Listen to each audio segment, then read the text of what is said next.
अगर हमें तनख्वाह नहीं मिलती तो हम डिस्ट्रिक्ट रुद्रप्रयाग के अंतर्गत जितने भी सफाई कर्मचारी हैं सब अनिश्चितकालीन हड़ताल पर चले जाएंगे। नमस्कार। तो हो जाइए आप एक और विशेष खबर को सुनने और देखने के लिए तैयार। इस वक्त मैं हूं गुप्त काशी में और मामला गुप्त नहीं है, बिल्कुल खुला हुआ है। मैंने आपको कल 2 बार दिखाया कि गाय माता सड़क के किनारा पड़ी हुई है। 3 दिन से 4 दिन जो भी होगा, उसके बाद में जो है कल शाम को 5 बजे खबर की गई इन लोगों को कि भाई यहाँ से गाय हटवानी है। दिन भर वो सोते रहे और हम दिखाते रहे। कमेंट, लाइक, शेयर का प्रतिक्रिया दौड़ भी चलता रहा। रात को 12:20 पे करीब जो है मुझे फोन आता है और वो बालक रोने लगता है कि भाई साहब एक बार आप कल गुप्त काशी आ जाओ, हमारी खबर दिखा दो, हमें 4 महीने से वेतन नहीं मिला। जो सफाई कर्मचारी पूरे बाजार की सफाई करते चाहे कहीं पर भी हो, अब हमने खाया पिया और कूड़ा बाहर डाल दिया, ये लोग उसे साफ करते हैं, लेकिन इनकी पेट की जो रोटी है वो कौन देगा। उससे भी बड़ी हैरान कर देने वाली बात, जब वहां पर हम देख रहे थे तो 4 लोग खड़े थे इस गाड़ी के सहारे। उनके पास था एक सिर्फ बेलचा। एक बेलचा से करीबन 3-4 कुंटल की जो गाय है, कैसे ये लोग उठा पाएंगे। ये बोर्ड पड़ेगा जिला पंचायत, जिला प्रशासन, जनपद रुद्रप्रयाग सौजन्य से अनुबंधित अमन हाइजन सैनिटेशन। आखिर कौन है इसका ठेकेदार और कौन है इनकी तनख्वाह के लिए जिम्मेदार? क्या कोई जवाब देगा? गुड्डू किसका नाम है? एक बार आपने कल मुझे फोन, पहले तो मैं चाहूंगा भाई का है जो रो रहा था कल फोन पे, भाई साहब इधर आने जरा, भाई जी इधर आओ, भाई जी टेंशन में पड़े हुए सही है, थोड़ा इस तरफ आ जाओ, दोबारा इधर फोन काट दो। कल रात को आपने मुझे कितने बजे फोन किया आप भी बता दो जरा। कन्फर्म 8 बजे का टाइम होगा। मेरे पास 12:20 रात को कॉल आ रखी है। नहीं, तुम जब आते जब भी कॉल आई थी तुम पे। नहीं, रात को भी आ रखी, रात को आपने किया था, मैं दिखा दूंगा, कोई बात नहीं, रिकॉर्ड भी कर रखा है, मैं डालूंगा नहीं। आप रो रहे थे, रोता कोई ऐसे नहीं है, और मुझे ये भी नहीं लगा कि कोई होता है नशे में रो रहा है, ऐसा कुछ नहीं था। तो आप जब आदमी भूख लगती है कहते जब हमारे पास क्या समझ के रोए आप? ना कुछ मदद होगी। आपको लगता है मतलब सोशल मीडिया से मदद होगी? मदद होगी। जब हमने ये वीडियो दिखाया, ये आपसे किसने कहा कि आपने सोशल मीडिया पे ये क्यों बोला कि हमें तनख्वाह नहीं मिली है? ये बात किसने बोली आपको कि हमें तनख्वाह नहीं, आपने सोशल मीडिया पे क्यों बोला? तनख्वाह तो 4 महीने हो गए, मिली नहीं रही। ठेकेदार भी हमारे वहीं खड़े, मिली नहीं रही तनख्वाह तो हमारी। अच्छा, ये किसने बोला कि सोशल मीडिया पे आपने ऐसा क्यों बोला तनख्वाह नहीं मिली?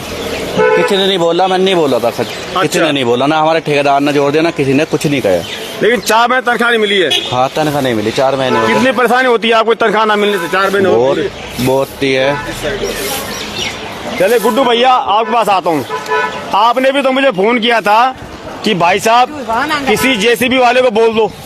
अब भाई मैं सरकार तो नहीं पता, पत्रकार पर दिखा सकता हूँ। आपको अपने जिला पंचायत से मदद मांगनी चाहिए थी जेसीबी की, अब हमसे मांगने लगे। हमारे कहने का मतलब ये है, देखो गाय जो है सबकी माता होती है। हम लोग सभी दूध पीते हैं उसका, सभी लोग उसको पालते हैं। अगर कोई भी गाय सड़क पे मिल जाए तो सबसे पहले हिंदू धर्म के नाते हमारा कर्तव्य ये बनता है कि उसे सही स्थान पे उसका जो अंतिम वो होता है संस्कार या अंतिम रूप होता है वो जगह उसको दी जाए। फिर भी रात को आपने जो भी जितने भी लोग थे, मैं उनका भी तहे दिल से धन्यवाद करता हूँ कि रात को 12 बजे 1 बजे दोस्तों उन्होंने जो उसको दफनाया, वो वीडियो भी मैं आपको दिखाऊंगा। ये कह रहे हमने आपको वीडियो भेजी है कि किस प्रकार से उन्होंने पहले दबाया उसको, फिर जेसीबी आपको किसने दी? मैं वहीं पे क्रेशर वाले हैं भाई जी, मैं उनसे मदद लेने गया। मैं क्योंकि गाय की स्थिति कुछ ज्यादा नाजुक थी, बिल्कुल, और फट भी रखी थी। वो बगल में बछड़ा भी था, उसका बछड़ा भी था, ऊपर से गिरने के कारण कुत्ते खा चुके थे और उस पर कुछ गाड़ियां भी रोन चुकी थी लोगों ने। तो हमने जब क्रेशर वाले भाई से मदद मांगी तो उन्होंने कहा कि अगर आप उस गाय को उठा के फेंकते हो तो मैं आपकी मदद नहीं करूंगा। अगर आपने उस गाय को उठा के दफनाना है, जो हिंदू धर्म के नियम होते हैं, तो मैं आपकी मदद करने के लिए तैयार हूँ। हमने उनको यही कहा कि भाई हमें फेंकनी नहीं है, अगर फेंकनी होती तो हम टांग पकड़ के फेंक देते। हमें तो वो दफनानी है। तो वो हमने एक वीडियो भी बना रखी जो आपको वीडियो भेज दी। तो उसमें हमने गाय माता को लाल कपड़ा, पीला कपड़ा, जो भी हमारा हिंदू धर्म में होता है, कम से कम 10 से 15 फीट गहरे गड्ढे में और नमक वगैरह हमने डाल के उसको जो है दफनाया गया। और सभी लोग जो रास्ते में आ रहे थे, जा रहे थे, मगर कोई भी मदद करने के लिए तैयार नहीं होता। हमने अक्सर यही देखा कि यहाँ जो है गाय ज्यादा मरती है और हमारा गाय का अंतिम संस्कार करने का यही रूप होता है, जी ढंग से हमने कल रात किया। उनका नाम क्या है जिन्होंने आप वो दिया था अपना, क्या बोलते हैं उसको, जेसीबी? वो भाई बलवंत सिंह रावत जी हैं। तो भाई बलवंत सिंह रावत जी, मैं आपको भी धन्यवाद करना चाहूंगा और आपकी सोच को नमन करता हूं कि आपने कहा अगर गाय को आप फेंकोगे तो मैं जेसीबी नहीं दूंगा और पूरे हिसाब से क्रियाक्रम करो तो मैं भी आपके साथ लग जाऊंगा, यही बोला? जी जी। अच्छा, वो कपड़ा आप जो सामान आप लाए, कपड़ा लाए, नमक लाए, उसका खर्चा कौन देगा? देखो फिलहाल तो वो अभी हमने ही खर्च किया था। मिल जाएगा आपको वहाँ से या वो भी मांगना पड़ेगा? नहीं, आज तक हमने कई गाय दफना दी, हमें कोई पैसा नहीं देता, ना कोई विभाग देता है और ना कोई मार्केट वाला देता है। अब अगर जंगल में गाय है तो जंगल में हम किससे मदद मांगेंगे, कौन पैसा देगा हमें? जितना हर संभव प्रयास होता है हम करने के लिए तैयार रहते हैं। और ड्यूटी आपको जो तनख्वाह मिलती है दिन में काम करने में मिलती होगी जी। और जैसा कि मैंने कल बोला ना, आपके पास टॉर्च थी, अंधेरा था, अगर बगेरा और ये तेंदुआ से खाने आता हो तो तुम्हें खा जाता जो लोग गए थे। देखो विभाग जो है, विभाग भी हमें ही फोन करता है और ठेकेदार भी हमें ही फोन करता है। रात में कोई व्यवस्था हमारे पास रहती नहीं है। अगर उसी स्थान पे ये लोग खड़े थे, अगर वहाँ कोई बाघ या तेंदुआ आके इन्हें मार देता तो उसका जवाबदार कौन होता? उसका कोई जवाबदार नहीं होता ना। ऐसे कितने लोग हैं जिनको भी तनख्वाह नहीं मिली आपके डिपार्टमेंट में? तो डिस्ट्रिक्ट रुद्रप्रयाग के अंतर्गत, जिला पंचायत के अंतर्गत जितने भी सफाई कर्मचारी 4 महीने होने जा रहे हैं पूरे, अभी तक किसी को भी वेतन नहीं मिला। अगर ठेकेदार से बोलते हैं तो ठेकेदार जी कहते हैं कि हमारा ऑफिस से पेमेंट नहीं हो रहा। ऑफिस को फोन करते हैं तो ऑफिस वाले कहते हैं कि वहाँ जो हमसे ऊपर अधिकारी है उन्होंने हमारा पेमेंट नहीं किया। ठेकेदार का नाम क्या है? श्री प्रकाश सिंह। चलिए प्रकाश जी, हम आपको फोन लगा रहे हैं, अब लगाना जरा, फोन लगाना जरा। नंबर बताओ। क्या नंबर बताओ? मिलाना जरा, फोन मिलाना, तब एक आध मिनट लेता हूँ। नंबर आप लोग जुड़ेगा दोस्तों, और दारू मुर्गा बांटने के लिए पैसे हैं। चलिए, बिल्कुल बात तो सही है दोस्तों। और कल तक आपको आपने देखा होगा यहाँ पे पूरा ये बाजार जो है सजा हुआ था। ये चलिए फोन लगा रहे हैं, स्पीकर खोल दो आप। यहाँ चलो,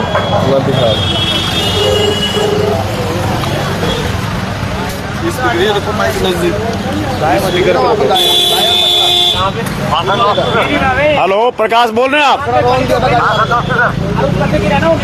आपका ये बताइए, ये ठेका आपके पास में सफाई का जो है रुद्रप्रयाग में? जी जी सर, जी सर। अभी आप लोग कहाँ हैं? सर मैं तो देहरादून हूँ, मेरी तबीयत खराब है ना। अच्छा, मैं आऊँगा, कल परसों आऊँगा। मैं एक पत्रकार के नाते आपसे बात कर रहा हूँ और मैं आपकी सारी बातें रिकॉर्ड कर रहा हूँ। आप जो कुछ बोले सोच समझ के बोले। ये बताओ, इन लोगों को तनख्वाह कब मिलेगी? 4 महीने इनको तनख्वाह नहीं मिली। नहीं सर, वो तो ऐसा है ना, देखो हमने इनको एडवांस तो थोड़ा दिया है, हमने जो खर्च कर रहे हैं। ऐसी बात नहीं, हम नहीं दिया इनको खर्च के लिए। अब पेमेंट हो जाता वहाँ पे 6 के साथ। अच्छा, इनकी तनख्वाह लेट क्यों होती है? आप लेट करते हैं या आपको वहाँ से लेट मिलती है? वहाँ से पेमेंट लेट मिलता है सर। मेरी बात सर थोड़ा सा डिफरेंस सर आपसे। यहाँ ट्रांसफर हो गया 7 लोगों का। 7 लोगों का ट्रांसफर हो गया हमारे यहाँ। सीधे साहब के पास चार्ज है। अब वो कह रहे हैं महलपुर तो बना के दी थी हमने पूरी। अच्छा, ये बताइए, आपको जैसे तनख्वाह तो सफाई की मिलती होगी, जैसे कि गाय मरी हुई है, बैल मरा हुआ है, ये सब उठाते हैं आप, इसको लिए आपको एक्स्ट्रा पेमेंट की जाती है क्या आप लोगों को? नहीं, उसमें एक्स्ट्रा पेमेंट कोई नहीं होती, वो हमारे।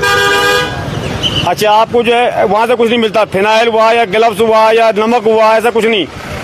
सर सब सामान मिलता है हमको। सामान तो हमको सब देते हैं। हम सीजन में हमने सब सामान दिया। हम भी सामान जैसे कि ये पनीर वगैरह तो जैसे छिड़काव होता है हिसाब से मिलता है, बाथरूम वगैरह के हिसाब से। आज तो केमिस्ट्री आ रही है, पिछले दिन में तो सरकार ने बैन कर दिया सर। है जी, मारने के कारण बैन कर दिया है। क्या चीज? केमिस्ट्री पाउडर आ रहा है सर, केमिस्ट्री मेलाथीन आ रहा है ये की जगह। अच्छा, चलिए, कुल मिला ये बताओ, आपकी जब आपको इतनी देर से पैसे मिलते तो आपको दिक्कत होती होगी? जब आपको वहाँ से पेमेंट ही नहीं होती, आप भी कहाँ से दोगे, ये कहना चाह रहे हैं ना आप? हम तो करते ही सर कुछ ना। क्या कह रहे, साहब बदल गए? हाँ, साहब का ट्रांसफर हो गया सर। अच्छा, कितने महीने पहले होता साहब को ट्रांसफर? साहब को हो गया मेरे ख्याल से 1 महीना 1.5 महीना करीब हो गया। तो SDM जिला रुद्रप्रयाग का नंबर मांगे, DM वो तो मांगता हूँ। चलिए ठीक है। ये पकड़ो जी, ये काट दे। हाँ, एक भाई साहब कुछ कह रहे थे, भाई साहब कुछ कह रहे थे आप? यही है सर, आओ आओ बोलो, क्या बोल रहे हैं? हमने कहा गुप्त काशी जो है या केदारनाथ तीर्थ यात्रा का प्रमुख स्थान है, यहाँ पर जो है हमेशा कूड़े का ढेर लगा रहता है। मैं ग्राम सभा भैंसारी से हूँ। पूरा कूड़ा जो है पूरे बरसात भर जो है इन्हीं गदेरों में डाला जाता है। माननीय प्रधानमंत्री के स्वच्छ भारत मिशन की जो है धज्जियां उड़ाई जा रहे हैं, धज्जियां उड़ाई जा रही हैं। पता नहीं उसका जो जितना 22,000 करोड़ रुपये नमामि गंगे स्वच्छ भारत अभियान के लिए केंद्र सरकार रिलीज करती है, और मुझे ये नहीं पता कि उत्तराखंड के लिए कितना पैसा है उसके लिए। मुझे लगता है जब अरबों में रुपया है तो करोड़ों में यहाँ भी आता होगा, और वो करोड़ों लाख भी यहाँ नहीं पहुँचते, यहाँ खाक हो जाता है। पूरा विकास ठप है। कूड़े का जो है हमारे नीचे जो है घरों तक ये सारा गंदा पानी जाता है। ये यहाँ के होटलों का जो जूठा खाना है जो है, जंगली जानवर जो है घरों घरों तक आ रहे हैं, जंगली शुअर, जंगली बंदर। आप कह रहे हैं कि स्वच्छ भारत अभियान जो है एक अच्छा कार्यकर्ता मोदी जी का, जी बहुत, लेकिन इसे स्थानीय नेता समझ लो या शासन पता ये सब चट कर गए। बिल्कुल बिल्कुल। और इन्होंने बाजार से कूड़ा उठा के और वो कूड़ा डाल दे गाँव के आसपास, और उसकी वजह से बंदर, सुअर, जंगली जानवरों से खाने को आते हैं। मेरा जो है हमारा जो ग्राम सभा है वो 500-600 लोगों की ग्राम सभा है। 80 से 85 परिवार वहाँ पे रहते हैं, लेकिन सब लोग इसलिए परेशान हैं कि जहाँ भी हम पुनर्निर्माण कुछ भी अपने घरों में, हमारी ऐसी स्थिति आ गई है, गदेरों में ये चौक हो जाता है कूड़ा, ये पानी जो है हमारे घरों तक जा रहा है, और हमारे मकानों पे बुरी तरह से दरारें आ रखी हैं। कोई सुनने वाला नहीं है। विधानसभा चुनाव जरूर हो रहे हैं, हम देख रहे हैं। चलो चुनाव की बात आ गई, छोड़िए, अब बात लंबी हो गई। मैं आपके पास अब चुनाव आने वाले हैं जी, अब की बात जो है क्या मूड है जनता का? देखिए सर, हमारे इधर बिल्कुल उदासीनता बनी हुई है, क्योंकि जितने भी राष्ट्रीय दलों के जो कह रहे हैं कि मैं नाम न लेते हुए राष्ट्रीय दल जिनकी जो ताल ठोक कर कह रहे हैं कि हमको विधायक बनाइए, हमारे जो है हम ऐसा करेंगे वैसा करेंगे, हम सब कुछ देख रहे हैं। हमारे गांव में विकास बिल्कुल शून्य है। उसके लिए जो है मैं जो हूँ, जो जितने भी राष्ट्रीय दल हैं, जो भी विधायक प्रत्याशी हैं, चाहे वो कोई भी है, एक बार हमारी समस्या को देखिए, क्या उसके पास समाधान है। यदि है तो हम उसकी बातों से, यदि वो हमें विश्वास में लाते हैं तो हम निश्चित ही उनके लिए एक बहुत अच्छा मैंडेट देंगे। और ये दुर्भाग्य है कि यहाँ पर जनप्रतिनिधि या जितने भी नेता आ रहे हैं, जन समस्याओं से उनका कोई सरोकार नहीं है। पता नहीं युवाओं को किस तरह से वो बरगला रहे हैं। युवा जो है आज इधर, कल उधर, कल इधर, और यहाँ केवल प्रैक्टिकल हो रहा है। केदारनाथ विधानसभा केवल प्रैक्टिकल के लिए रह गई है, और पूरी तरह से जो है विकास यहाँ पर ठप है। ये कहने की बातें हैं केवल कि जो है हम ये कर रहे हैं, वो कर रहे हैं, जबकि जमीनी हकीकत कुछ और है। इस बार आप किसको वोट देने वाले फिर? देखिए सर, हम देखेंगे कि कौन जो है, देखेंगे। अभी नहीं, डरने की कोई बात ही नहीं है। डरना किसमें? एक आम नागरिक हूँ, न मैं बीजेपी को सपोर्ट करता हूँ, न मैं कांग्रेस को। मैं उस आम आदमी के साथ खड़े हैं। यूपीडी एक सरदार जी आ रखे हैं। कोई नहीं, जो भी होंगे, जो हमें विश्वास में ले पाएंगे, जो हमारी समस्याओं का समाधान करेंगे, हम उनके साथ हैं, उनके साथ हम तन मन से हैं। और जो इस तरह से युवाओं को भटका रहे हैं, युवाओं को व्यसनों की तरफ, गलत रास्तों की ओर बढ़ा रहे हैं, उनके लिए जो है उनकी राजनीति मुबारक। और हमारी जो भी समस्या है उसके लिए जो भी समाधान होगा, हम अपने स्तर पे, अभी हमारे कई लोगों ने कहा कि जो है हम इसके लिए एक शिष्टमंडल डीएम साहब के साथ और आगे जो करने वाले नेता हैं उनके पास जाएंगे। ऐसे जो भी अच्छा, मैं आपके पास आता हूँ दोबारा, एक मिनट जी। भाई साहब, आपकी बात हमने जो है आगे रख दी है। अगर आपको तनख्वाह भी नहीं मिलती 4 महीने की जो भी है, तो आप हमें दोबारा याद कर सकते हैं, ताकि सारा सोशल मीडिया वहाँ जाएगा, उनको ये सवाल पूछेगा। हम कोशिश करेंगे एसडीएम महोदय से भी इस बात का संज्ञान लें। देखिए, अगर हमें तनख्वाह नहीं मिलती तो हम डिस्ट्रिक्ट रुद्रप्रयाग के अंतर्गत जितने भी सफाई कर्मचारी हैं, सब अनिश्चितकालीन हड़ताल पर चले जाएंगे। मतलब ये आपकी एक धमकी समझ लिया, मतलब मजबूरी समझ लो। मजबूरी है, क्योंकि हर इंसान के बच्चे होते हैं। अगर समय पे तनख्वाह, एक तो सबसे गंदा काम और सबसे कम वेतन, वो भी समय पे नहीं है।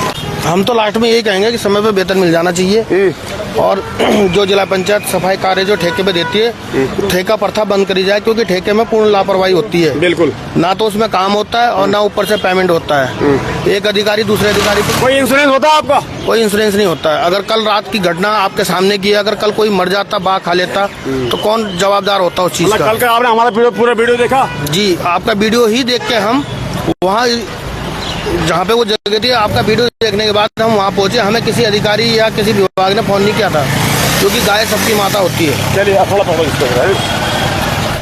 तो चलिए, जहाँ से हम शुरू हुए गुड्डू भैया से, वहीं से हम समापन की ओर चलते हैं। और मैं जो है जिला पंचायत से अनुरोध करना चाहूँगा, शासन से, प्रशासन से, अपने डीएम महोदय से, कि इन लोगों पे ध्यान दिया जाए। वास्तव में अगर ये लोग जो हैं सफाई न करें तो यहाँ महामारी फैल जाएगी।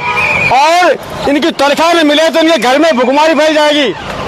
सफाई ना हो तो महामारी फैल जाएगी, घर में खाने में ना हो तो भुखमरी फैल जाएगी।